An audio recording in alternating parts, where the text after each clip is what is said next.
Whoa, what is going on, football fans? Back at it with another New York Giants video. Going to touch on briefly today how the practice went for the New York Giants, jump into some of the notes and quotes. I also really wanted to dive into the first unofficial depth chart. It's something that I do every offseason when this comes out because I think it at least gives you a grasp of how things are leaning with the football team, who they think stands the best chance to start at the beginning of the year. You could kind of dissect it and see who's probably at least favored going into the preseason games, in terms of who's going to make this roster. But it doesn't mean everything. If you go back and look at the unofficial depth chart last year, Kenny Golladay was in the starting lineup. Kadarius Toney was in the starting lineup. We all remember how that worked out, right? They didn't really play a game, at least meaningful games, for the New York Giants last year, at least for the most part, in an extended role. So take it for what you will. And obviously, the preseason games are going to have a lot to do with saying who's going to make this team, especially on the back end of this roster. But I really wanted to jump into that. Not a lot of surprises when you look at the starting lineup, but we'll get into some of the battles, at least going into the preseason games. Of course, there were a lot of negative reports that came out today. The Giants did not have their strongest practice. We'll get into some of the notes and quotes. I don't know if you've realized by now, I don't take practice very seriously in terms of performance. I just don't. You haven't seen me make videos about Jalen Hyatt and how great he looked. You haven't seen me make videos about Hawkins and how great he looked. And the only reason I'm really even including this in this video, because I want the bulk to be about the overall depth chart, is because I see people freaking out all over Twitter because Daniel Jones goes 5 of 11 or whatever he went today. We'll get into, I guess, some of the specifics and some of the quotes that came out in a joint practice in which the team traveled to Detroit and had their first joint practice, and the offense didn't look as good as they did against a defense that they're familiar with. Okay. All right. I'm sure they'll study things and they'll work on film, and we don't even know what they were trying to do in these practices. The Giants very well could have been trying to work at things that they feel like they need to work on, that they're not strong at, which is what practice is for. So there's only so much I read into practice. I laugh at people that flip out about practice. And I don't laugh at people that get too excited about practice because at the end of the day, that's what being a fan is. But either way, I think you're wrong. I think you want to be even keel. But of course, I'm a fan like everybody else. I see Jalen Hyatt going out there looking like the Flash. I'm going to get excited. But I'm also going to take it with a grain of salt. We haven't seen this guy with full pads on going up against other guys in the heat of competition in a game. That's where you really start to get a grasp once these games actually matter come September. But we'll get our first dose of the Giants on Friday in a preseason game. So I think we're all really excited about that. I'll be live with Bad Dog on Thursday, I believe, on his channel, and then back over here on Friday. Maybe even do a live stream on Saturday, kind of like really talking about what we saw, in the first preseason game. So really excited to dive into all of it with you guys in the coming weeks as the season gets closer and closer. And thank you guys, all you guys, once again, for all your incredible support on the channel. But first, let's dive into the practice today. Some of the notes and quotes, the doom and gloom. You hear these fans acting like the New York Giants season is over after one negative report comes out about the practice. We'll start with Brian Daboll. I love practicing against another team during training camp, Daboll said before the first of the two workouts. The teams will practice again tomorrow and meet in the preseason opener Friday night in Ford Field. I think it's kind of the next step for training camp. When you practice against another team, I think there is a competitive juices. The coaches have, the players have it, but we are going to try to practice the right way against a really good team. It's different looks. It's different matchups. It's very competitive. 2 days of practice that I'm looking forward to. I think it's just the next step of the process of this. It's why we planned on doing it, to get good work, to evaluate them against different players. There's a lot of players out here competing for an opportunity and for a job, and we'll be evaluating all of them. And of course, the Detroit Lions have a very good team. I mean, a lot of people have them pegged to be the third or fourth best team in the NFC this year. They're really strong in the offensive line. And of course, they got Aiden Hutchinson. They got some weapons. So they're definitely a team that I think is on the come up. A lot of people, myself included, are picking them to win the North this year. So this is a good test for the Giants over these 2 days, and we'll see how they adjust tomorrow in practice. This came out as well. This coming out from Darren Waller.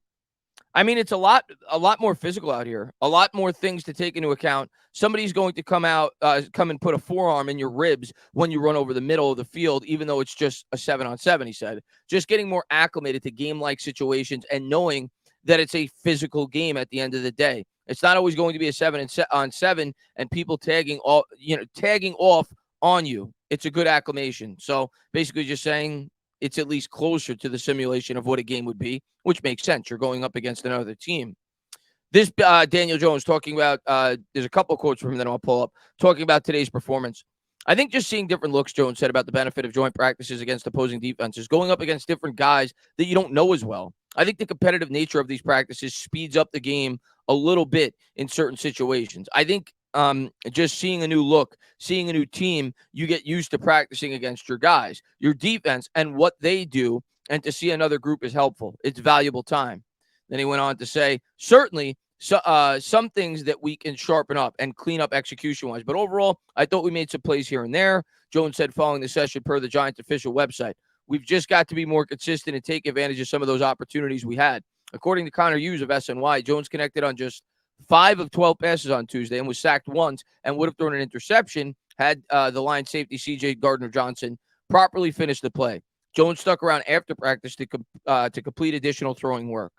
So this is really the first day during these practices. Granted, it's against another team, a defense we haven't seen, but it's really the first time that we got a negative report from the offense. You knew it was bound to happen. It's not going to be all rainbows and butterflies. And in a way, as a fan, I'm kind of happy. I want them to have things to work on. So I'm sure they'll look over the film. They'll make some adjustments tomorrow, and we'll see. We'll see what I guess the reported performance is like. But to me, like I said at the top of this video, good or bad, I take it with a grain of salt. I remember in the 2019 season, people were saying Eli Manning had his greatest training camp of his career. There were some people saying that. And he was replaced after week 2, of course, by Daniel Jones. Daniel Jones last year, people were saying was awful in training camp. Many were saying that Tyrod Taylor should replace him. He went on to have the best year of his career.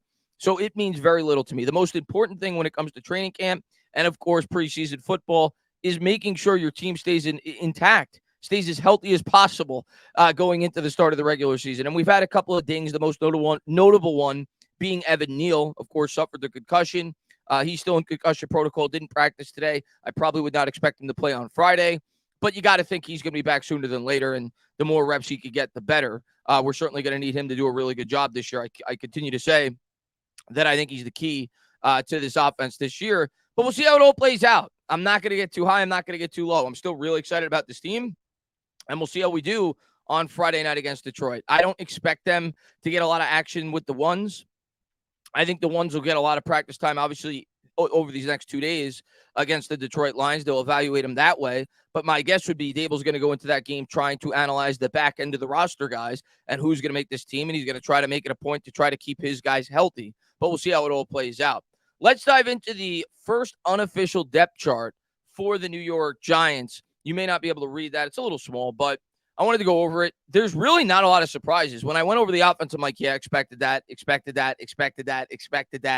But we'll go over some of the depth guys and where they align on this roster and who maybe is favored to make the back end of this roster, specifically at the wide receiver position, because I think that's kind of a big battle going into camp. I don't believe Wan'Dale Robinson is listed on the first unofficial depth chart. So you want to account for him too, because reports are starting to circulate that he actually may be ready by the start of the season, which was a huge surprise that came out yesterday. So this is not accounting for him. But wide receiver Isaiah Hodgins, Paris Campbell, and of course Darius Slayton were the 3 number 1 wide receivers in terms of the first team offense.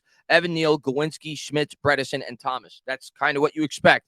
The only minor question mark there is Azudu. Could he supplant a guy like Bredesen or Glowinski? I don't think that. I don't expect that.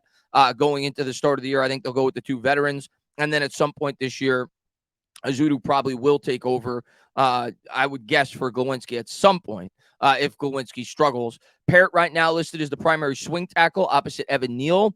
Interestingly enough, Tyree Phillips is actually listed as a guard. The Giants have given him some exposure there in practice. He's listed as the backup guard behind Ben Bredesen. Shane Lemieux, 3rd team. So it looks like he could be on the outside looking in. We'll see when you count the offensive linemen. Of course, you have the 5 starters. You have to figure Parrott's going to make the team. Azudu's going to make the team. Marcus McKeithen is actually listed as a 4th teamer. Last year's 5th round draft pick. I know he's been banged up.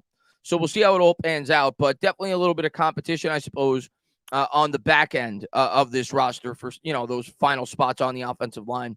Running back, they had Barkley 1, Breida 2, Brightwell 3, Eric Gray 4. I don't expect that to continue. I think Gray will probably work his way up to at least the 3 spot by the start of the regular season. We haven't heard a whole lot of Gray from Gray, but you don't expect to. How much exposure are running backs really going to get, before an actual preseason game, right? You can't really get much of a grasp of that position, in 7-on-7s and 11-on-11 when they're not really going, full force. So we'll see how he does in his preseason game. Really excited to watch him. In terms of the wide receiver position, I mentioned the 3 starters. And again, this is excluding Wan'Dale Robinson. They had Sterling Shepard listed as the primary backup opposite Darius Slayton. Then in the slot, they had Beasley behind Paris Campbell, along with Jalen Hyatt as the primary backup behind Hodgins. So you got to figure those 3 guys stand a very good chance, at least going into these preseason games, of making this team. Now, of course, Cole Beasley probably would be replaced, in my opinion, if Wan'Dale was ready to go by Wan'Dale Robinson as the primary backup behind Paris Campbell. But that remains to be seen if he's actually ready to go week 1. I still think the Giants may be very cautious with that. And so that accounts for 6, if not 7 wide receivers if Wan'Dale's good to go. The other guys right now on the 3rd team are Colin Johnson, Jamison Crowder, Bryce Ford Wheaton. Of course, the undrafted free agent is on the 4th team. Nobody expects him, I think, at this point to make this team unless he has an incredible preseason, but I don't expect it. Hopefully, we're able to retain him, though, with his upside on practice squad. The other wide receiver on the 3rd team is David Sills. I think he's a practice squad guy this year. Don't expect him to make this team. Last year, of course, he did, but the wide receiver core was much different than it is this year, not nearly as deep. The tight ends, cut and dry. Waller, Bellinger, Cager, exactly what you expect. I don't got to go over the quarterback. We all know that. Defense, Dexter Lawrence, Leonard Williams, Azeez Ojulari, Kayvon Thibodeau, Bobby Okereke, Darian Beavers right now listed with the 1st team. Good to see that. I know he's a fan favorite. Adoree Jackson, Deontay Banks, Darnay Holmes gets the nod in the slot, at least before preseason, and he has been getting a lot of 1st-team reps by all reports. Pinnock at the strong safety spot, and, of course, McKinney at the free safety. It seems to me, based off performances, at least early in practice, things could change in preseason. Jason Pinnock probably stands a very good chance to be the starting safety to start the year. They actually had Dane Belton as the 2nd team, and the veteran Bobby McCain all the way down with the 3s.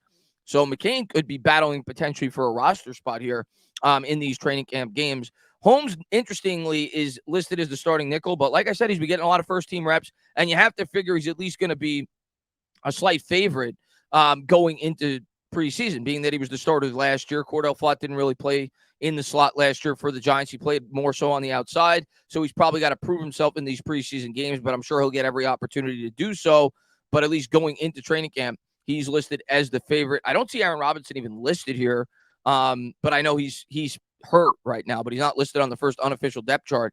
Trey Hawkins, the primary backup behind Adoree Jackson. Jackson has been getting some experience in the slot as well, so they've had some sub packages where Hawkins has started on the outside and Adoree's played in the slot. I don't expect Hawkins to start the year. I think that's kind of getting a little blown out of proportion. Still really excited about his upside, but I expect Jackson and Banks to be the starters, and probably at this point, Darnay to be the opening day slot, but Cordell Flott certainly could surpass him, and at some point this year, I would expect him to get that opportunity.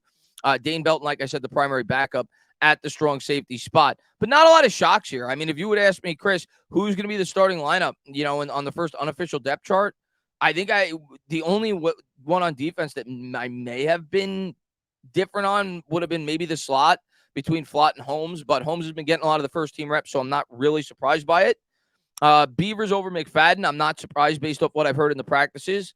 In OTAs, I slightly favored McFadden, but at this point, I think I expect Beavers to be the primary LB2 next to Bobby Okereke. So defense, no surprises. Offense, same thing. Really no surprises. So it's pretty cut and dry. I think the guys that they have now are definitely the heavy favored starters going into the regular season. But we'll see how it all pans out. As far as practice goes, calm the hell down.